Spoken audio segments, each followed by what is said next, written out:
तो पहला पॉइंट इसमें क्या लिखेंगे आप लोग, संघ लोक सेवा आयोग किसका एग्जाम कराता है, अखिल भारतीय सेवा और केंद्रीय सेवा के लिए एग्जाम कंडक्ट कराना है। ठीक, देखिए पहला ये पॉइंट, संघ लोक सेवा आयोग, देखिए संघ लोक सेवा आयोग अखिल भारतीय सेवा, केंद्रीय सेवा, अखिल भारतीय सेवा, केंद्रीय सेवा और केंद्र प्रशासित क्षेत्रों की लोक सेवा के लिए केंद्रीय सेवा और केंद्र शासित प्रदेशों की लोक सेवा में नियुक्ति के लिए केंद्र शासित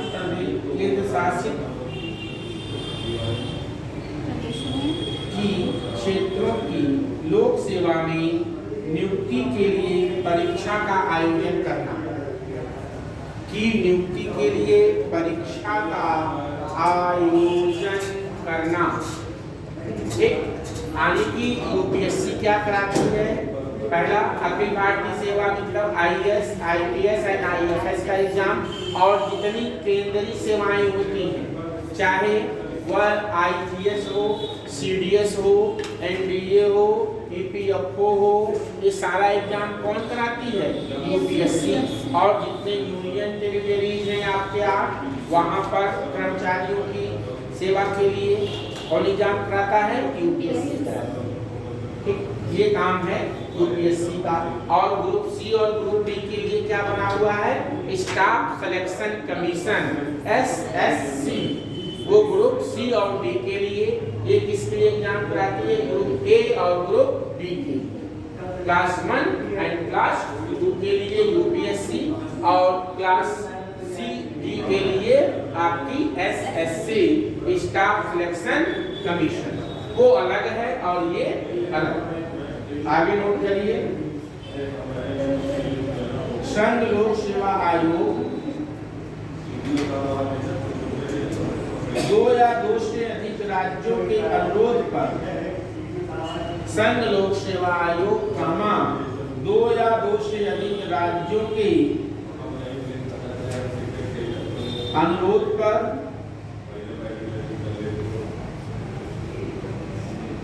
क्या कर सकती है, परीक्षा का आयोजन करवा सकती है।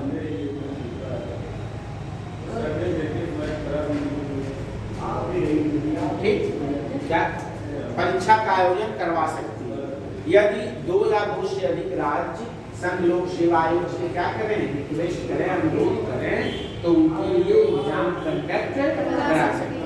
लेकिन कोई खर्चा होता है, चाहे करे खुद आयोग है तो अपना नहीं करे, लेकिन है तो जान लेते।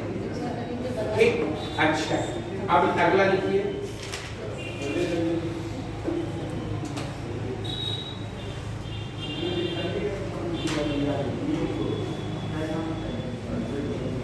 नेक्स्ट पॉइंट,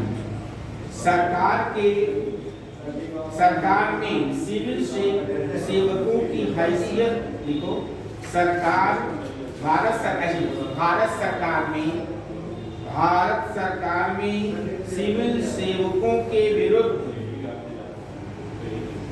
सरकार में सिविल सेवकों के विरुद्ध अनुशासनिक विषय पर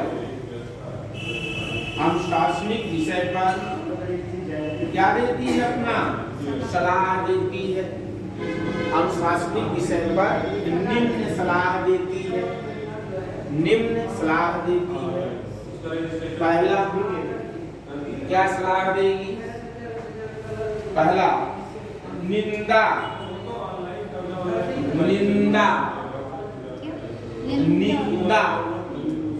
समझते हो, किसी की बुराई,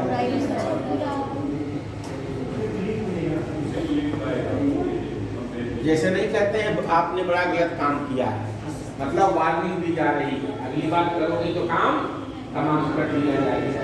दूसरा लिखिए, सेकंड, वेतन वृद्धि देने से इनकार, वेतन वृद्धि देने से इनकार, मतलब आपका इंक्रीमेंट रोक दिया जाएगा, सैलरी नहीं बढ़ेगी, वेतन वृद्धि देने से इनकार। अगला नोट करिए, तीसरा पॉइंट, पदोन्नति देने से इनकार, प्रमोशन रोक दिया जाएगा, प्रमोशन लिख लो, प्रमोशन देने से इनकार।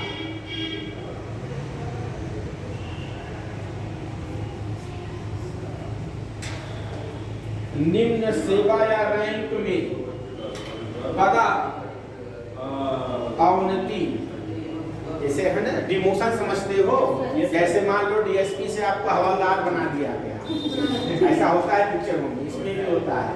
तो उच्च सेवा से कहाँ, निम्न सेवा में, रियल भी होता है, निम्न सेवा, उच्च सेवा से निम्न सेवा में। अगला लिखिए, लाइव तो यहाँ है ही नहीं, अभी दिखेगा भी नहीं, खाली हम बोलेंगे तुम लोग लिखोगे। आगे लिखिए, अनिवार्य सेवा निवृत्ति, इसे बीआरएस कहते हैं, वॉलंटरी रिटायरमेंट, अनिवार्य सेवा निवृत्ति और सेवा से बर्खास्त, और सेवा से बर्खास्त।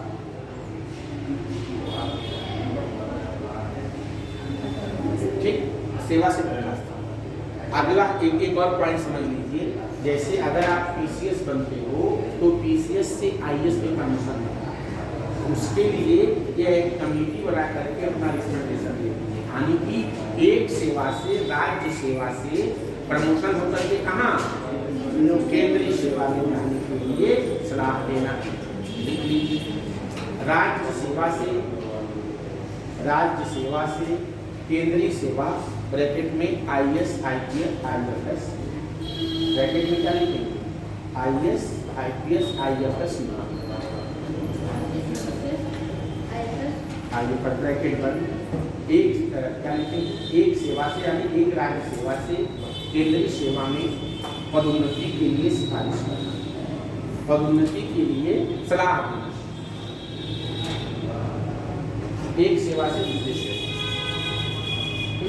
क्या क्या लोक सेवा आयोग नहीं करता, जैसे लोक सेवा आयोग कोई ट्रेनिंग नहीं करवाती, यह काम सरकार का है, कौन कहाँ पोस्टेड होगा यह काम सरकार का है। ठीक, इसको क्या कार्डर मिलेगा, यूपी मिलेगा, बिहार मिलेगा, कहाँ मिलेगा, ये सरकार डिसाइड करेगी, क्योंकि प्रत्येक राज्य में, जैसे यूपी में मान लीजिए अगर 300 आईएएस का पद है तो इसमें से 1/3 होम डिस्ट्रिक्ट मतलब होम स्टेट वाले रहते हैं और 2/3 आउट ऑफ स्टेट वाले रहते हैं। ये होम स्टेट वाले रहेंगे, मतलब 100 लोग जो होंगे, 100 आईएएस जो होंगे उनका घर उत्तर प्रदेश वाले होंगे और 200 ऐसे होंगे जो आउट ऑफ स्टेट होंगे, किसी राज्य के हो सकते हैं, बिहार के, केरल के, तमिलनाडु के, महाराष्ट्र के, कहीं से हो सकते हैं। ठीक है, तो इसमें यूपीएससी का कोई रोल नहीं है। कितने पद के लिए भर्ती की जाएगी, कितने पद के लिए भर्ती होगी, किस एससी, ओबीसी, एसटी या महिला के लिए आरक्षण क्या होगा, इसमें यूपीएससी से कोई लेना देना नहीं, प्रशिक्षण से कोई लेना देना यूपीएससी का नहीं। ये सब काम किसका है, गवर्नमेंट का। जितनी सीटें भेजते हैं उनका एग्जाम करा के, प्री मेन इंटरव्यू करा करके लिस्ट क्या कर देना, सरकार को हैंड ओवर कर देना। बाकी काम गवर्नमेंट का, उनको ट्रेनिंग कराना, उनको पोस्टिंग कराना, उनको कार्डर दिलाना, आरक्षण लागू करना, ये सब काम गवर्नमेंट का। इससे यूपीएससी से कोई लेना देना है, बात समझ में। बाकी हम कुछ पीडीएफ भेज देंगे इसके फंक्शन में, वो आप लोग लिख लीजिए। ठीक है, इतना ही है, मेन पॉइंट्स हमने सारे डिस्कस कर लिए। तो आपके देखो बेटा हमने क्या क्या पढ़ाया था। पहले हमने अटॉर्नी जनरल पढ़ाया था, आर्टिकल 76, भारत का महान न्यायवादी, याद आया। उसके बाद आर्टिकल 148 पढ़ाया था, CAG पैक्ट पढ़ाया था। फिर आर्टिकल 280 वित्त आयोग पढ़ाया था। फिर आर्टिकल 263 इंटर स्टेट काउंसिल पढ़ाया था। अंतर्राज्यीय परिषद पढ़ाया था। फिर आज ये तो हो गया था उस समय। आज हमने आपको चुनाव आयोग पढ़ाया, आर्टिकल 324, दूसरा यूपीएससी और स्टेट पीसीएस, एक ही में सब है। यूपीएससी पढ़ाई जाती है, बाकी अपने आप पढ़िए, ये पढ़ाया। इसके बाद अभी पढ़ाने जा रहे हैं SC, ST and OBC commission. आगे अनुसूचित जात, अनुसूचित जनजात और अन्य पिछड़ा वर्ग आयोग, तीनों कंबाइंडली हम पढ़ाएंगे। एक पढ़ाएंगे, दो का नोट्स देंगे, तो सबका काम एक ही है। एक पूरा डिटेल में पढ़ा दे रहे हैं बेटा।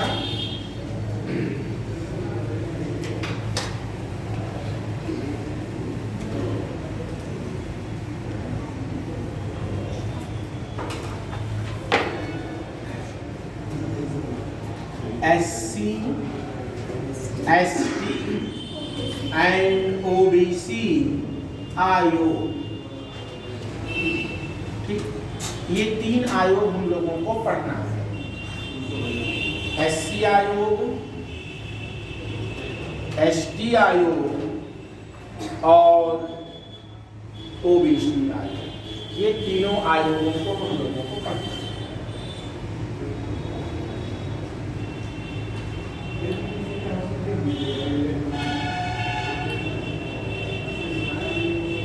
सबके आर्टिकल पता है कौन किस आर्टिकल में है? एससी आयोग किस आर्टिकल में है? 338। एसटी आयोग 338 ए में है। ओबीसी आयोग किस में है? 338 बी। देखो ये लिखा है। तो एससी आयोग किस आर्टिकल में है? 338। एसटी आयोग 338 ए और ओबीसी आयोग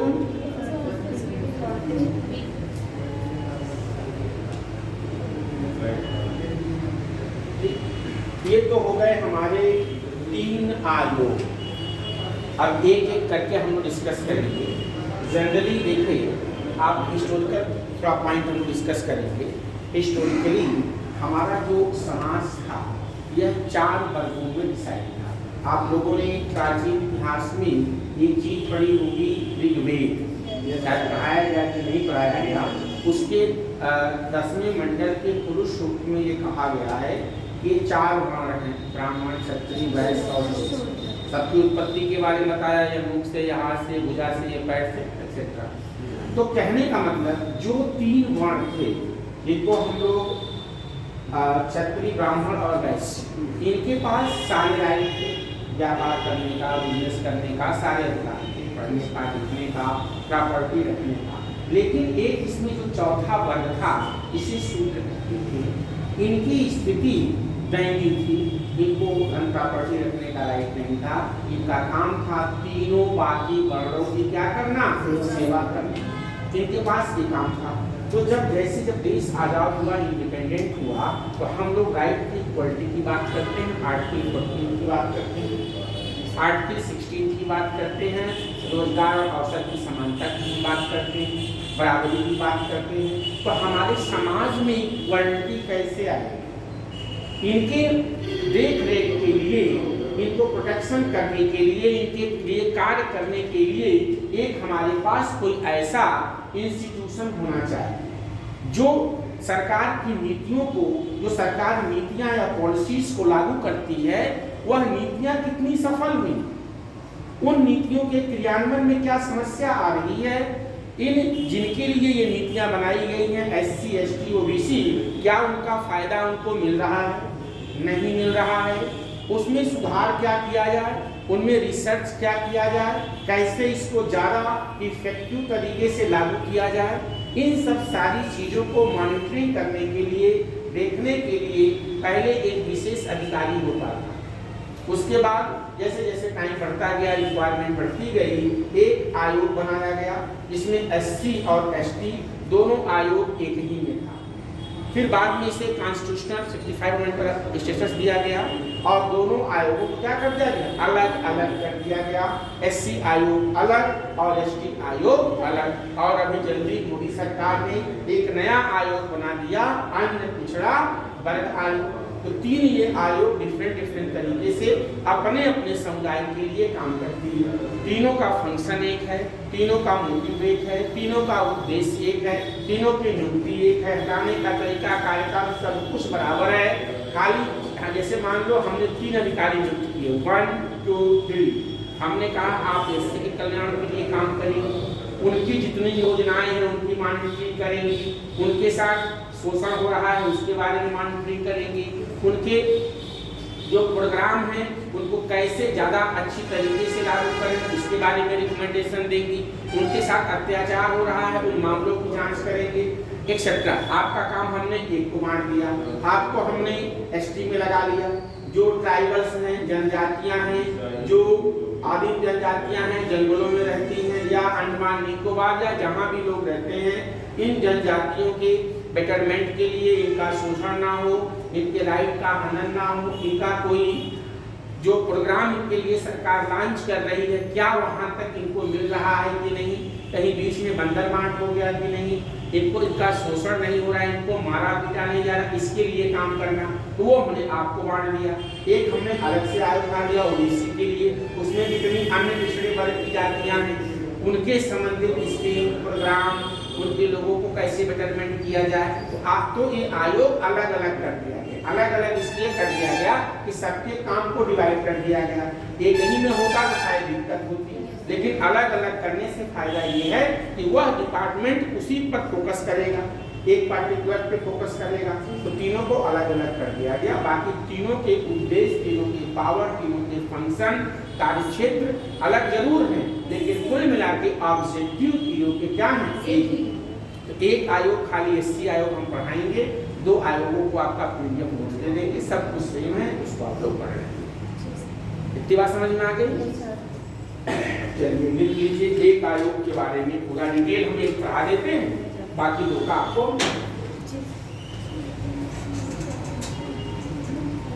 लिखिए।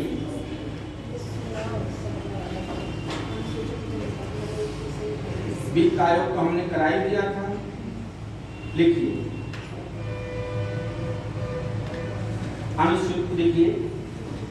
अच्छा, इसको शॉर्ट फॉर्म में बोल दे, एससी एसटी एंड ओबीसी आयोग, ऐसे लिखिए। एससी एसटी एंड ओबीसी आयोग इकट्ठे लिखिए। एससी एसटी एंड ओबीसी आयोग एक संवैधानिक निकाय है, एक संवैधानिक निकाय है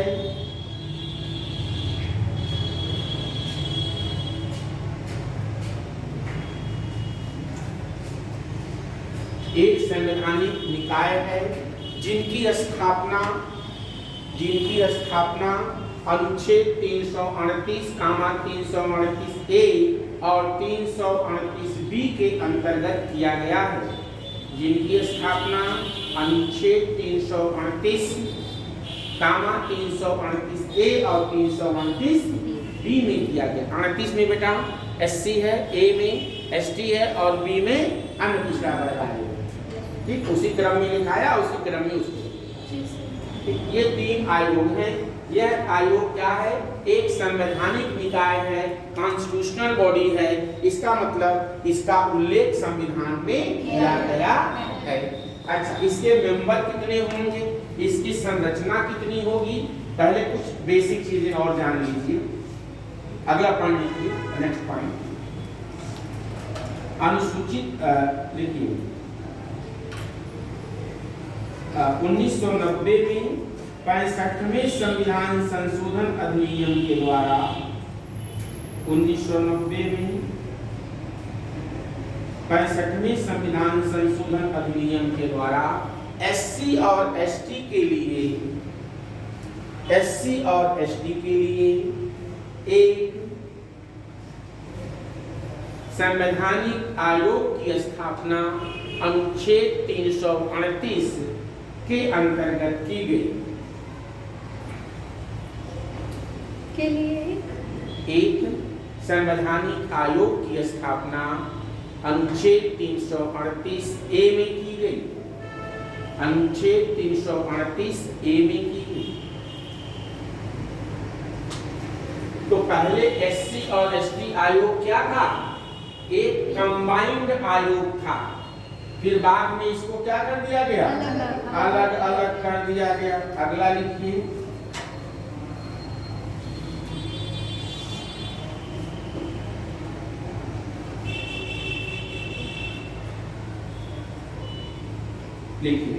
भौगोलिक एवं सांस्कृतिक रूप से, भौगोलिक एवं सांस्कृतिक रूप से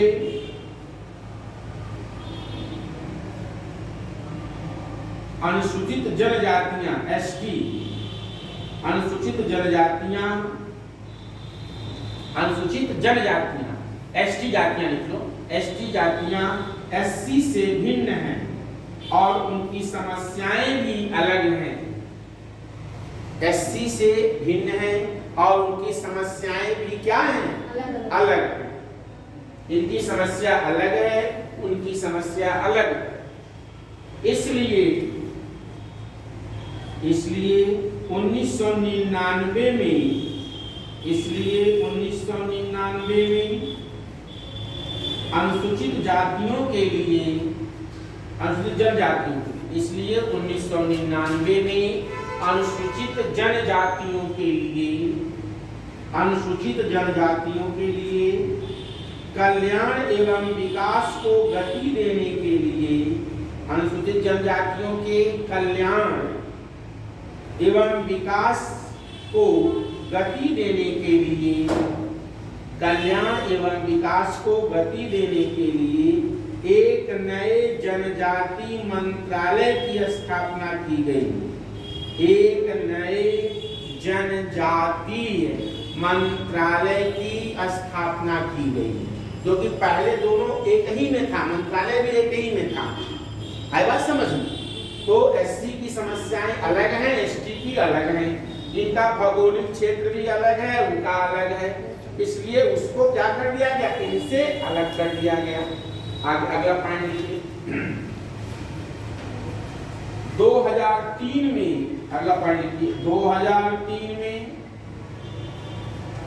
89वें संविधान संशोधन के अंतर्गत, 2003 में 89वें संविधान संशोधन के द्वारा, 2003 में 89वें संविधान संशोधन के द्वारा एससी और एसटी के लिए, एससी और एसटी के लिए 2004 में अलग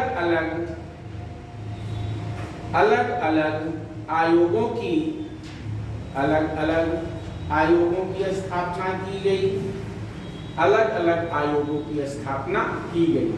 एससी आयोग 238 में और एसटी आयोग 238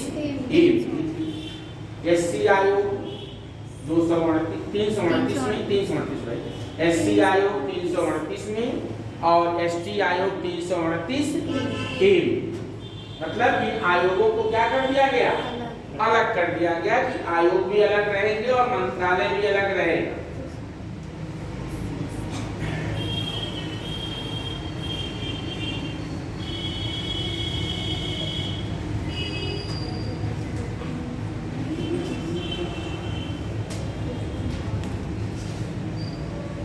लिखिए, एससी और लिखो, एसटी आयोग में, एससी एसटी दोनों लिखो, एससी आब्लिक एसटी आयोग में, एससी आब्लिक एसटी आप समझते हैं ना? आयोग में एक अध्यक्ष, एक अध्यक्ष, एक उपाध्यक्ष, एक अध्यक्ष, एक उपाध्यक्ष और 3 अन्य सदस्य, और 3 अन्य सदस्य होते हैं जिनकी नियुक्ति राष्ट्रपति के आदेश एवं मुहर से होता है, जिनकी नियुक्ति राष्ट्रपति के आदेश और मुहर, मुहर समझते हैं, स्टैंप लगा देना, हाँ, से होता है। गंगाई आएगा, आएगा।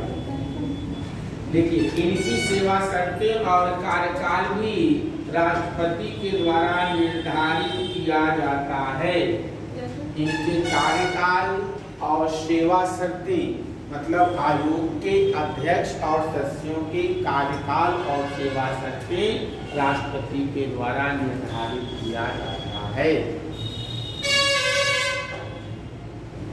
समझ में आ रहा है छोटो? कौन सा काम कर रहे हैं? लाइब्रेरी कौन सा काम कर रहे हैं?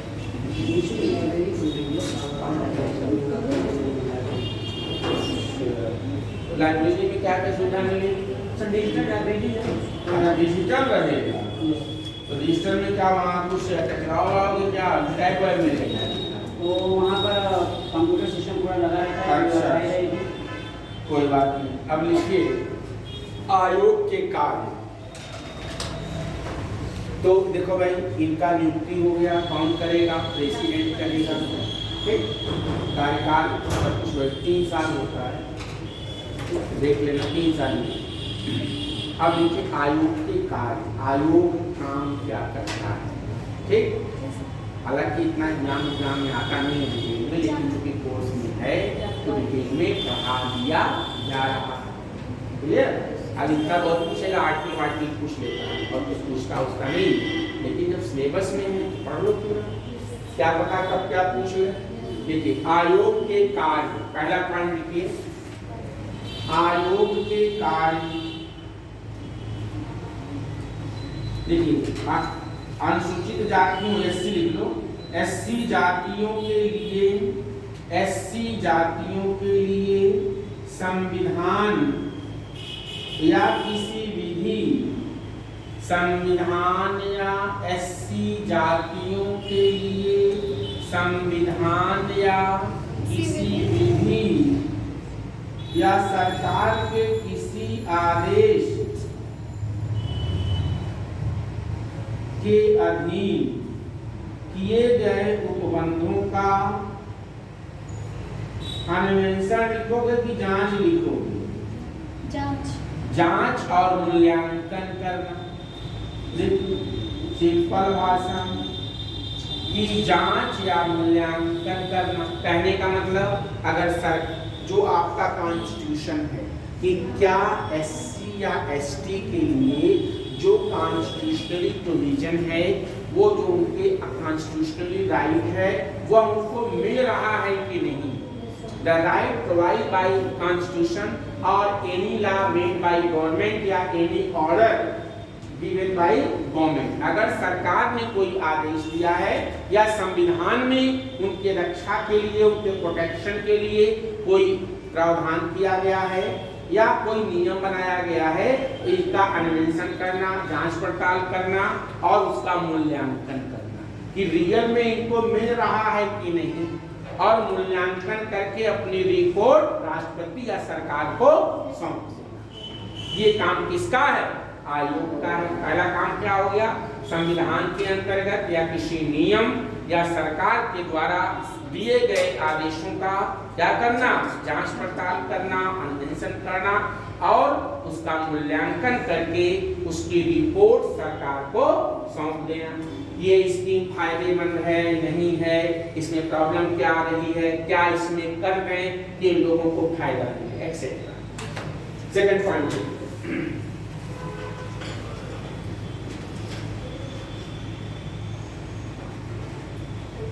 एससी जातियों के अधिकारों, एससी जातियों के अधिकारों और उनकी रक्षा से वंचित और उनकी रक्षा से वंचित करने के संबंध में और उनकी रक्षा से संबंधित और उनकी रक्षा से वंचित करने के संबंध में शिकायतों की जांच करना, शिकायतों की जांच करना। इसका मतलब क्या हुआ बेटा कि जैसे जो एससी या एसटी या ओबीसी जितनी भी जातियां अलग अलग तीनों आयोग, तो जो जातियां हैं इनके जो अधिकार हैं, राइट हैं, या जो इनके रक्षा के लिए कानून बनाए गए हैं, कहीं उनका उल्लंघन तो नहीं हो रहा है। अगर उसके रिस्पेक्ट में जैसे एससी एसटी संरक्षण अधिनियम, तो जैसे एससी एक्ट के नाम से जानते हैं कि अगर उनका कोई मारे पीटे बेवजह उनका शोषण करे तो उसके खिलाफ क्या की जाएगी, कार्रवाई की जाएगी। मान लीजिए कोई एससी का थाने में गया और थाने वाले उसकी रिपोर्ट नहीं लिख रहे हैं, आने उसके अधिकारों का क्या हो रहा है, शोषण हो रहा है, तो कहाँ जाएगा, आयोग पहुंच जाएगा अपनी शिकायत को लेकर के।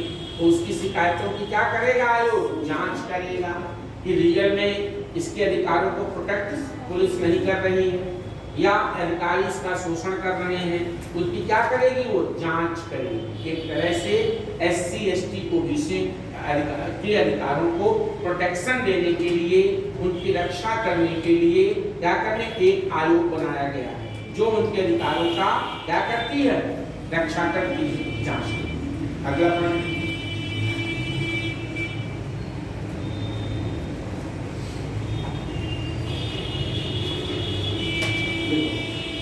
एससी और एसटी नहीं, एसटी को कुछ भी, एससी और एसटी के आर्थिक सामाजिक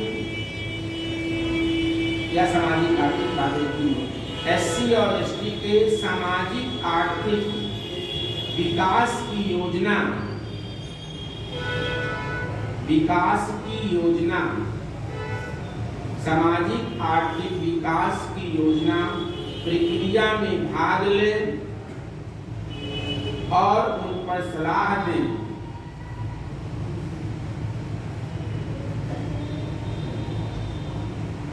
सलाह दें तथा संघ और राज्य के अधीन, तथा संघ और राज्य के अधीन उनके विकास की प्रगति का मूल्यांकन करें, तथा संघ या राज्य के अधीन उनके विकास का मूल्यांकन करें।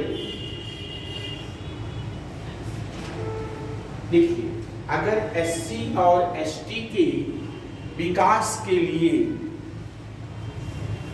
उनके सामाजिक आर्थिक, एससी हो चाहे एसटी हो, इनके सामाजिक आर्थिक विकास के लिए अगर गवर्नमेंट ने या राज्य सरकार ने कोई स्कीम, कोई प्रोग्राम अगर लॉन्च किया है, तो उसकी क्या करेगा, ये जांच पड़ताल करेगा कि मिल रहा है कि नहीं। जैसे आजकल लोग स्कॉलरशिप का फॉर्म भर रहे हैं, भरे हैं आप, कितना मिलता है, अभी तो अप्लाई किया है, किसी का मिला है कि नहीं, 5,000 कितना मिला था, ये फर्स्ट ईयर में 5500, सेकंड ईयर में 5700, 200 बढ़ गया। ऐसे मतलब जिसका जैसे आ जाए। अच्छा, मतलब 5-6 हजार रुपए लगभग आ जाते हैं।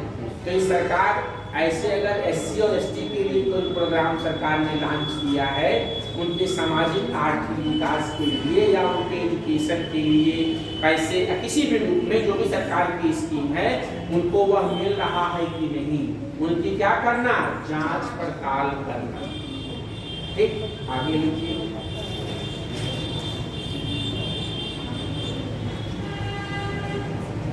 इन जांच रिपोर्टों को, इन जांच रिपोर्टों को प्रतिवर्ष किसको देना, राष्ट्रपति को सौंपना, और इन जांच रिपोर्टों को वर्ष, प्रत्येक वर्ष, प्रतिवर्ष राष्ट्रपति को सौंपना। क्या जांच किए हैं, क्या रिकमेंडेशन है, क्या करना चाहिए, इसकी रिपोर्ट किसको देना है, राष्ट्रपति को देना है। तुम्हारे बाल या सफेद हो गए, तुम्हारे सदियों नहीं हो गए, करेंगे दूल्हा को जो है बुढ़ा। हाँ, ये बात तुम्हारी सही है। फिर गाना चलेगा, क्या करूँ राम मुझे तो प्यार मिले। हम मजाक कर रहे हैं मेरे भाई, नहीं नहीं, आजकल जो छोटे छोटे बच्चे हैं बेटा, ये जो क्लाइमेटिक चेंजेस है, ये जो पॉल्यूशन है, या जो हम लोग का खान पान है, इसकी वजह से बाल सफेद हो रहे हैं। हम लोग क्लास 6 में पढ़ते थे, यहाँ गोरखपुर में जगह थी बाबू इंटर कॉलेज में, एक लड़का था, वो उम्र उसकी ज़्यादा नहीं, जैसे हम लोग मान लो क्लास 6 में थे तो वही 14-15 साल के 6 साल और 6 साल 12-13 साल के, वो भी हम लोगों से 7 साल बड़ा, वो 8वीं या 9वीं में पढ़ता था, उसके आदमी बाल सफेद और आज की बात नहीं है, यह बात है सन 90 की। हम लोग 91 में मैं 6 क्लास में 91 से जोड़ लीजिए कितने साल हो गया, लगभग 32-35 साल इतने, मतलब उसमें क्लास 6। तो ये आज तो पॉल्यूशन लेवल ना जाने कितने गुना बढ़ गया है हर चीज़ों में। तो ये सब चीज़ें खान पान पे या इन्वायरमेंट पे डिपेंड है। चलिए अगला पॉइंट लिखिए माय डियर।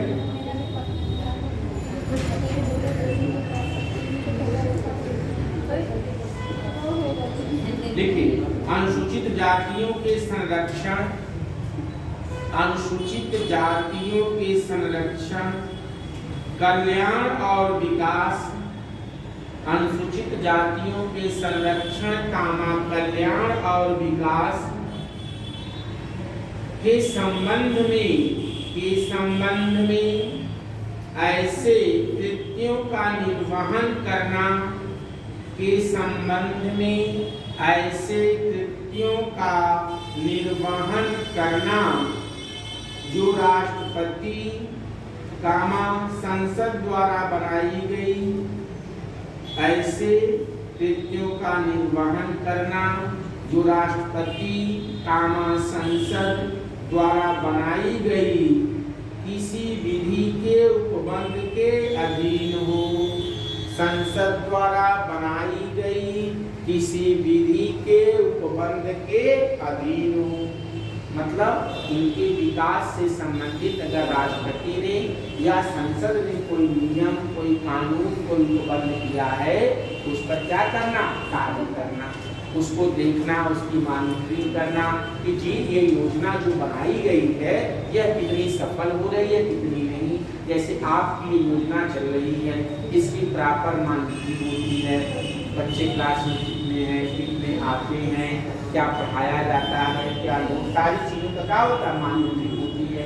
इसके लिए कोर्स कोऑर्डिनेटर की नियुक्ति की गई है जो आपके पास कोऑर्डिनेटर हैं, उनका काम उसका सुपरविजन करना, हम लोगों का काम है पढ़ाना, ठीक है। समय समय पे अधिकारी विजिट भी करते हैं क्या पढ़ाया जा रहा है। मतलब अगर कोई भी ऐसी योजना किसी भी क्षेत्र में चलती है तो सरकार उसको ऑब्जर्व करती है, मॉनिटरिंग करती है। उसके लिए जितनी भी SC, ST, OBC से संबंधित प्रोग्राम हैं, इन सारे प्रोग्रामों की मॉनिटरिंग करना, उसकी जांच करना, उसके चलने में या ग्राउंड लेवल पर, जमीनी स्तर पर उसको लागू करने में क्या समस्याएं आ रही हैं, उसका मूल्यांकन करना, कैसे कोई योजना प्रगति हो सकती है, उसके लिए सुझाव देना, ये सारा काम किसका है, इन आयोगों का है। SC, ST, OBC जो भी है, इन जातियों के लोगों का शोषण ना हो, इनको किसी तरह की तकलीफ ना हो, जितनी गवर्नमेंट के स्कीम है उसका इनको बेनिफिट मिले, लाभ मिले,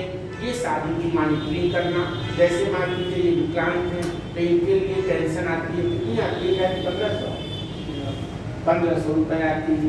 तो जितने विकलांग पिता विभाग भी है अलग से, क्यों भाई, कौन से समाज कल्याण विभाग योजना चलती है, इस विभाग से जितने इस तरह के डिसेबल्ड पर्सन हैं उनकी पेंशन समय से आ रही है कि नहीं, इसकी जांच करना, या अपना ये फॉर्म सर्टिफिकेट को ले जाते होंगे समाज कल्याण में, वहाँ जा करके अपना जमा करते होंगे, तो इनको क्या मिला होगा, सर्टिफिकेट भी मिला होगा वहाँ से, जिससे बस में फ्री ट्रेवल करें, और जितने भी स्कीम गवर्नमेंट में हैं उसका इनको क्या मिले, फायदा, इसकी प्रॉपर मॉनिटरिंग।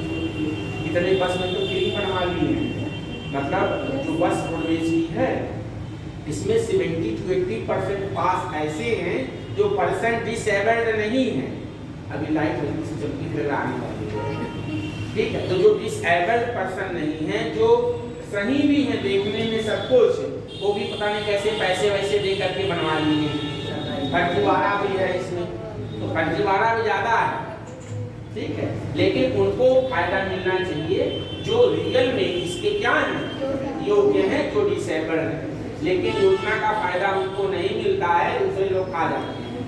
तो सारी योजनाओं की मॉनिटरिंग करना, उनके क्रियान्वयन पर उसमें समस्या क्या आ रही है, बेनिफिट मिल रहा है कि नहीं, इन सब की रिपोर्ट को जांच करना और प्रेसिडेंट को सौंपना।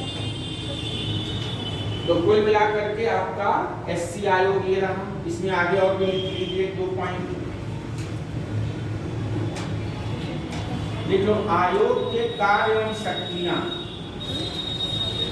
आइए ये लिखो, आयोग की शक्तियां, आयोग की शक्तियां।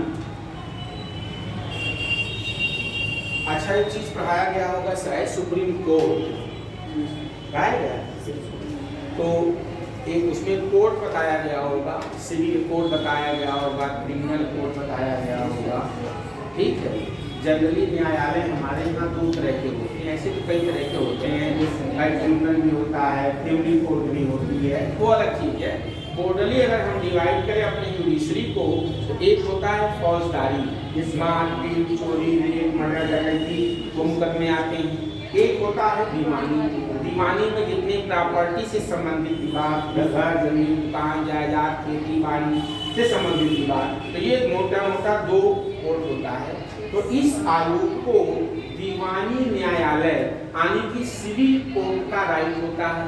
सिविल कोर्ट के राइट का मतलब होता है जैसे किसी को सम्मन जारी करना, सम्मन is a legal word to a notice issue by the court to any inquiry any matter. किसी जैसे मान लो आपको हाजिर करना हो तो कोर्ट एक नोटिस भेजेगी, उसको इस फॉर्म में क्या बोलते हैं, सम्मन बोलते हैं। तो आयोग के पास सिविल कोर्ट का अधिकार है। सिविल कोर्ट का अधिकार का मतलब किसी भी व्यक्ति के खिलाफ सम्मन जारी कर देना, उसका शपथ एफिडेविट में ले लेना, किसी सरकारी दस्तावेज को मंगा लेना या उसकी सर्टिफाइड कॉपी ले लेना, ये सिविल कोर्ट का पावर है। तो आयोग के पास किसी भी दस्तावेज को या किसी भी गवाह को बुलाने का और शपथ पत्र पर क्या लेने का, गवाही लेने का अधिकार। तो पहला पॉइंट दिख नहीं रहा है, दिख रहा है, चलो लिखो। अब हल्की सी क्या हो गया, बस छूट रही है क्या इनकी। देखो, भारत के किसी भी, देखो बेटा, भारत के किसी भी भाग में, भारत के किसी भी भाग में,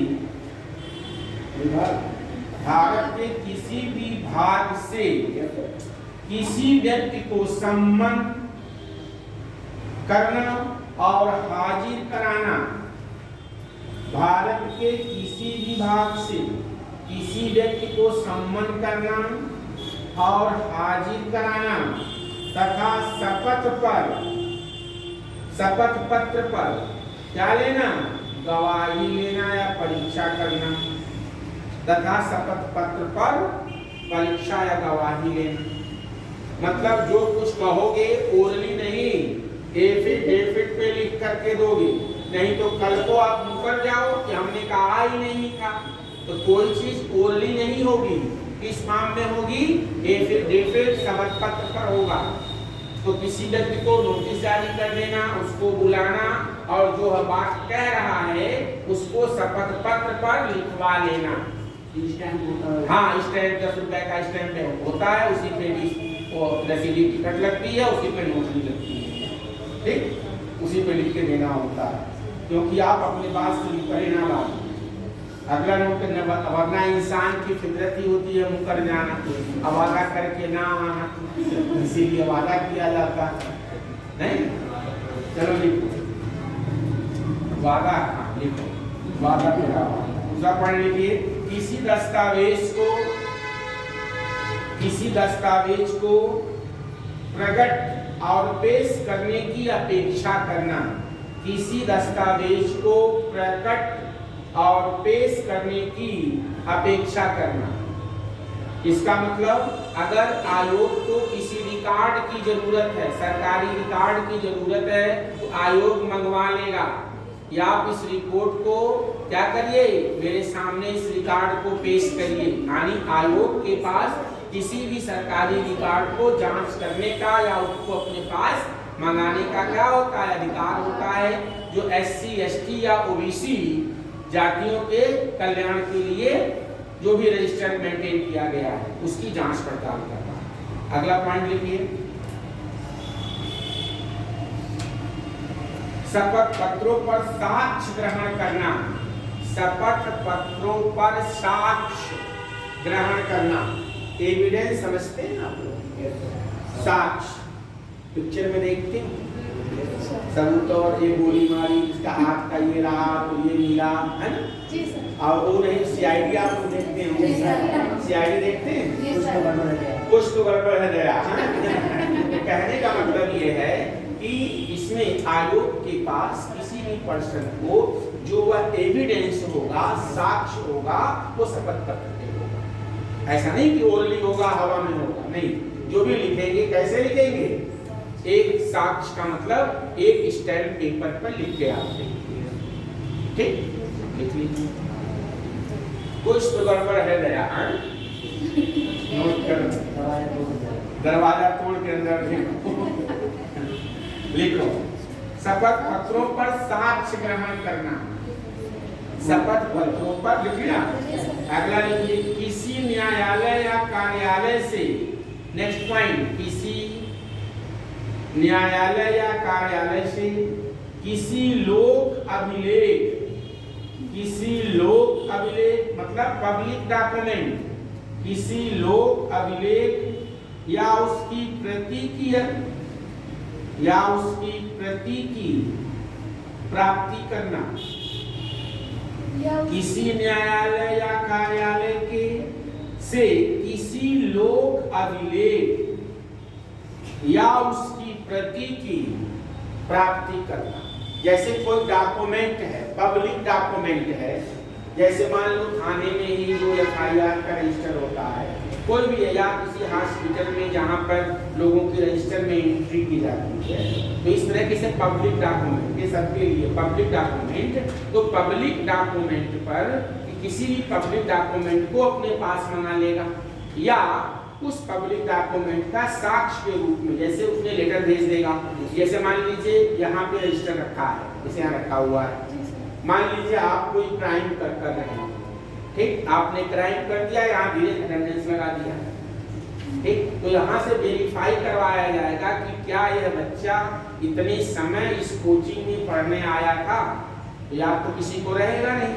अगर उसका अटेंडेंस है तो कहा जाएगा हाँ, और उसके बाद कैमरे भी लगे हुए हैं, अगर उस दिन की रिकॉर्डिंग होगी तो चेक कर लिया जाएगा कहीं फर्जी अटेंडेंस तो नहीं है। मान लीजिए वहाँ आपने बना दिया, पैसा दे दिया और लिखवा के जमा कर दिया, और ये जानते थे कि ये यहाँ पे नहीं आई थी, और इनके पास रिकॉर्ड मान लीजिए कैमरे में था, ये कोर्ट में क्या प्रूफ करेंगे, कैमरे को देखेंगे सालों को है नहीं।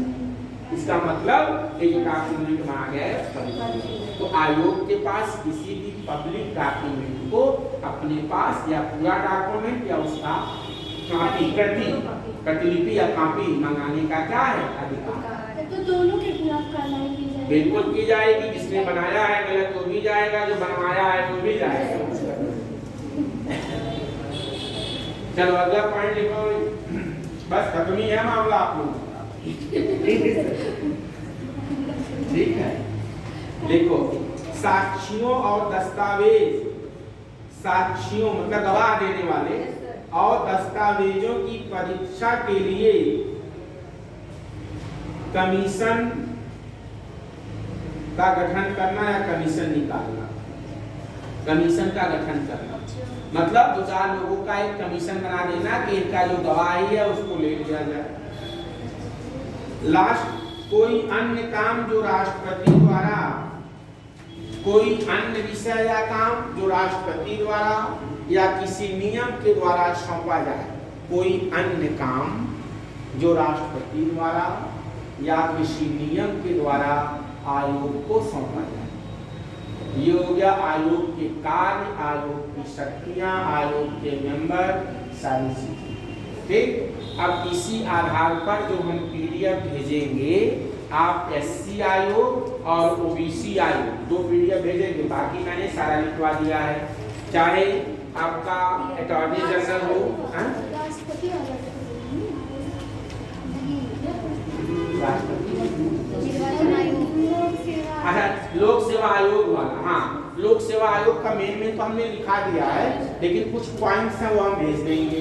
तो आपका देखो क्या क्या कंप्लीट हो गया। पहले शुरू में पढ़ाया था मैंने महान न्यायवादी, इसके बाद है आपका कैग आर्टिकल 148, उसके बाद आपको मैंने पढ़ाया था वित्त आयोग आर्टिकल 280, फिर इंटर स्टेट काउंसिल 263। ये पहली बार भी इसमें कुछ भेजा मैंने सब लिखवा दिया था। आज वाले में आपको मैंने पढ़ाया निर्वाचन आयोग इलेक्शन कमीशन, उसका सारा मैंने करवा दिया। इसके बाद यूपीएससी सब लिखवा दिया, कुछ एक जो फंक्शन रह गए हैं वो मैं भेज दूंगा। और प्लस एससी एसटी और ओबीसी आयोग में एक आयोग हमने पूरा कंप्लीटली पढ़ाया, बाकी सारे आयोगों के पावर फंक्शन सब काम सेम है, वो हम भेज देंगे।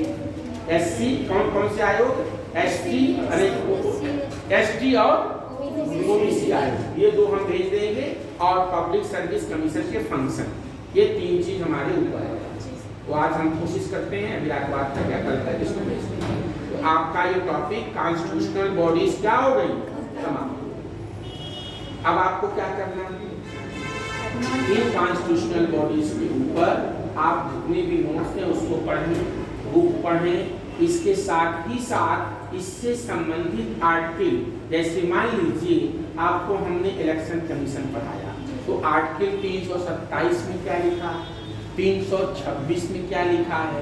जैसे किसी भी वोटर को 27 में लिखा है कि इस आधार पर नाम चढ़ाने से वोटर लिस्ट में वंचित नहीं किया जाएगा, धर्म के आधार पर, महिला या पुरुष के आधार पर या किसी अन्य आधार पर किसी भी व्यक्ति का नाम वोटर लिस्ट में वंचित नहीं किया जाएगा।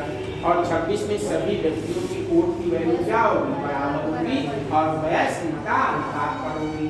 तो ये आर्टिकल आपको जानना है, ये आर्टिकल आपको पढ़ना है। यानी कि जो टॉपिक पढ़ाया, जैसे मान लीजिए हमने आपको आर्टिकल 76 पढ़ाया, अटॉर्नी जनरल के बारे में लिखवाया, उसको आपने पढ़ा।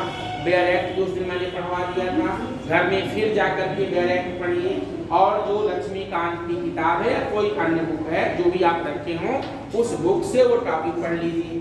उसके बाद कितने क्वेश्चन आज तक यूपीएससी ने या स्टेट पीसीएस ने पूछा है, उस पर क्या करेंगे, कर लीजिए। कोई समस्या हो तो कल आएंगे या अगली क्लास में कुछ पूछ लीजिए। ठीक, ये काम सबके लिए करना है। कैग में कैग पूरा पढ़िए, सारे आर्टिकल 148 में क्या है, 49 में क्या है, 50 में क्या है, 51 में क्या है, देख लीजिए एक बार। क्योंकि कभी कभी आयोग क्या करता है, डायरेक्ट आर्टिकल को कस्ट टेस्ट कर देता है, और जब तक कॉन्स्टिट्यूशन रटने से नहीं आएगा, कभी कोई चीज रटा नहीं जाता, रटने से नहीं आएगा, आपको उसको पढ़ना पड़ेगा। और उसका मेन सोर्स, अगर जिसने बेयर एक्ट नहीं पढ़ी, आर्टिकल नहीं पढ़ा, उसको कॉन्स्टिट्यूशन कभी नहीं आएगा।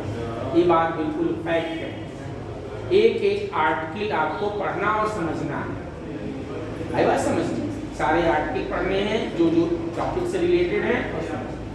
जैसे हमने आपको डिस्क्रिप्शन है तो 315 में क्या है, जैसे 320 में आयोग के कार्य, 319 में क्या है, 16 में क्या है, 17 में क्या है, 18 में क्या है, 19 में क्या है, 20 में क्या है, 21 में क्या है, 22 में क्या है, 23 में, ये पढ़ना पड़ेगा। अब हमारे पास इतना समय नहीं है, 4 लेक्चर में भी सारे आर्टिकल भी बताएं, उस पर सारे नोट्स भी बनवाएं, यह संभव नहीं। पहले लेक्चर 12 थे, 7 कर दिया, 5 लेक्चर था, लेकिन उसमें हो जाता, उसमें मैं कंप्लीट करता, लेकिन चूँकि लेक्चर्स क्या है कम, तो ये मेरी मजबूरी है। इसलिए मेन चीज़ें हमने आपको डिस्कस कर दिया, बाकी की चीज़ें आपको खुद पढ़नी पड़ेगी। और बेयर एक्ट सब लोग जरूर रखें, नहीं है तो मोबाइल में होगा, हमने भिजवाया था शायद, नहीं भिजवाया, आपके ऊपर बेयर एक्ट नहीं है किसी के पास, जिनके पास नहीं है अचानक भी भेज देंगे सर, तो जरूर पढ़ लीजिए उसको। और प्रीवियस ईयर का क्वेश्चन पेपर सबके पास है कि नहीं, सब भी डलवा देंगे, पीडीएफ के फॉर्म में वो भी डलवा देंगे। तो ये सब चीज़ें आप पढ़ते रहिए और पेपर सॉल्व करते रहिए, तभी तैयारी आपकी अच्छी होगी। और कोई डाउट हो इतना पढ़ाया। सर अगर आपके पास सीढ़ी होगा तो आप भी डलवा देंगे। कौन सा बेटा? सर बेरेक्ट का भी है और बुक्स का भी है और प्रीवियस ईयर पेपर का भी है, तीनों हैं, तीनों हम डलवा देंगे। ठीक है, ये तीनों आप अपने अलग से किसी ग्रुप में डाल लीजिएगा, क्योंकि उस ग्रुप में बहुत सारे मैसेज आते रहेंगे तो उसमें ऊपर नीचे हो जाएगा। तो जो इम्पोर्टेंट चीज़ होती है उसको अपने सेल्फ वाले ग्रुप में ट्रांसफर कर लिया। ठीक, उसको अपने तो मान लो कहीं डिलीट हो गया पीडीएफ तब क्या करें? फाइल में, तो अपने उसको फाइल में सेव कर लिया। सर जैसे ये एससी आयोग है, एसटी आयोग है, अन्य पिछड़ा वर्ग आयोग है, ये सब मिलाकर राष्ट्रीय मानवाधिकार आयोग के अंतर्गत आते हैं। नहीं, राष्ट्रीय मानवाधिकार आयोग अलग है। हाँ, लेकिन दोनों का उद्देश्य ही वह राष्ट्रीय मानवाधिकार आयोग है, तो ये सबके लिए काम करेगा, चाहे वो